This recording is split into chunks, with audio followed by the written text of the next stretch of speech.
জীবনে কখনো কি কোনো মৃত্যু ব্যক্তিকে গোসল করিয়েছেন? সুযোগ পেলে মৃত্যুদের গোসল করাবেন। খুব কাছ থেকে দেখবেন মৃত্যুর পরে মানুষের দেহটা কত অসহায় হয়। মৃত্যুর পরে মানুষের মৃত্যু দেহ কতটা ভয়ের কারণ হয়ে দাঁড়ায়। সুযোগ পেলে রাতে লাশ পাহারা দিবেন, তখন বুঝতে পারবেন মৃত্যুর পরে প্রিয় মানুষটার লাশ রাতের বেলা আপনার কাছে কতটা অদ্ভুত লাগে, কতটা ভয়ের কারণ হয়ে ওঠে, কত আতঙ্কের কারণ হয়ে যায়। সুযোগ পেলে মৃত্যু ব্যক্তির শরীরে একটু হাত লাগিয়ে কিছুক্ষণ স্পর্শ নেবেন। আপনি তখন উপলব্ধির সুযোগ পাবেন এই পৃথিবীতে বিশাল প্রভাব প্রতিপত্তি রেখে যাওয়া মানুষগুলোর মৃত্যুর পরে কত নির্জীব রূপ ধারণ করে। সুযোগ পেলে আপনজনের লাশ কবরে নামাবেন। খুব আগ্রহ নিয়ে শেষবারের মতো মৃত্যু দেহের মুখটি দেখার চেষ্টা করবেন এবং বারবার উপলব্ধির চেষ্টা করবেন এই মৃত্যু দেহের সাথে অনন্তকালের যাত্রার পথ এটাই আপনার জীবনের শেষ দেখা। জীবনের সুযোগ পেলে মাঝে মধ্যে কবরস্থানে গিয়ে নীরবে কিছুক্ষণ দাঁড়াবেন। এরপর মনে মনে চিন্তা করবেন জীবনের লাভ ক্ষতির হিসাবে এই মৃত্যু মানুষগুলো এই পৃথিবীতে কি করে গেছেন, কাদের রেখে গেছেন।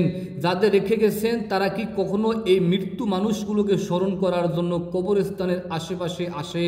আমাদের সবার শরীরে কম বেশি রক্তকণা আছে।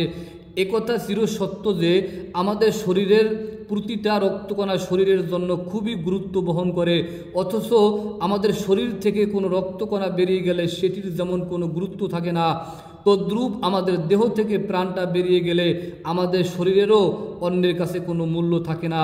আমাদের জীবনটা বড় বৈচিত্র্যময়। বেঁচে থাকতে আমাদের এর জন্য ওর জন্য কত মায়া দেখাই, কত ভালোবাসা দেখাই। ও আমার ছেলে তো, সে আমার মেয়ে, এ আমার ভাই, সে আমার বোন, অথচ মরে গেলে এই মানুষগুলোই সবার আগে তোর জোর শুরু করবে কিভাবে মৃত্যুকে দাফন করা যায়, কত দ্রুত মৃত্যুকে কবরস্থ করা যায়, সেই চিন্তায় সবাই তটস্থ থাকবে। আমাদের জীবনটা আসলেই সাময়িক। এই সাময়িক জীবনটা মাত্র 40, 50, 60 অথবা বড় জোর 70 বছরের সমষ্টি, অথচ এই জীবনে আমরা কখনো মৃত্যুর কথা না ভেবে কিভাবে অঢেল সম্পদ অর্জন করা যায় সেই চিন্তায় সর্বদা বিভোর থাকি। এই পৃথিবীতে যারা অঢেল সম্পদ আছে সে আরও সম্পদ চায়, যার সম্পদ নেই সে সম্পদ নেই ভেবে সর্বদা দুশ্চিন্তায় সময় কাটায়। আমাদের 10% মানুষ ব্যতীত 90% মানুষেরাই ধান্দা, ইহুকাল আগে এবং পরকাল পরে, সম্পদ আগে এবং ইবাদত পরে। এজন্য আমরা প্রায় সবাই দিনরাত চেষ্টা করি যে যেভাবে পারি চুরি করে অথবা ডাকাতি করে অথবা অন্য কোনো উপায়ে যাকে তাকে ঠকিয়ে যেভাবে পারি আগে সম্পদ অর্জন করি। এরপর এই অবৈধ সম্পদের অর্থে কয়েকবার হজ করে, মসজিদ মাদ্রাসায় বড় অঙ্কের টাকা দান করে, গরিব এতিমখানায় খাইয়ে, বিভিন্ন দাতব্য সংস্থায় দান খয়রাত করে, একেবারে বেহেশত কনফার্ম হয়ে যাবে।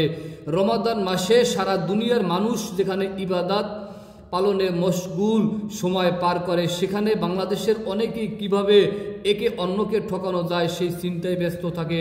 আমাদের দেশে সবাই মুসল্লি, মসজিদে মুসল্লিতে ভরপুর, কিন্তু ইমানি শক্তিতে আমাদের মনোবল খুবই দুর্বল। আমাদের দেশে যে 5 ওয়াক্ত নামাজ পড়ে, যে সর্বদা নিজেকে ইসলামী ব্যক্তি হিসেবে সবখানে জাহির করে, সেও সুযোগ পেলে সাধারণ কিছু টাকা পয়সা এর কাছে হঠাৎ নিজেকে হারিয়ে ফেলে। এজন্য বলি যে মৃত্যু চিরসত্য, সে মৃত্যু নিয়ে আমরা খুব কম মানুষই চিন্তা করি। আমাদের সততা সাধারণ টাকার কাছেই প্রতিনিয়ত হেরফের হয়ে যায়, অথচ মৃত্যুর পর একজন মৃত্যু ব্যক্তির কি হিসাব নিকাশ শুরু হবে সেটা উপলব্ধি করতে পারলে আমরা কিছুতেই এত খারাপ হতাম না, আমরা কিছুতেই অন্যের হক মারার চিন্তা করতাম না, এমনকি আমরা কিছুতেই অন্যের সাথে দুর্ব্যবহারের চিন্তাও করতাম না। মহান আল্লাহ সবাইকে এই বিষয়টি উপলব্ধির সুযোগ দিন। আমিন।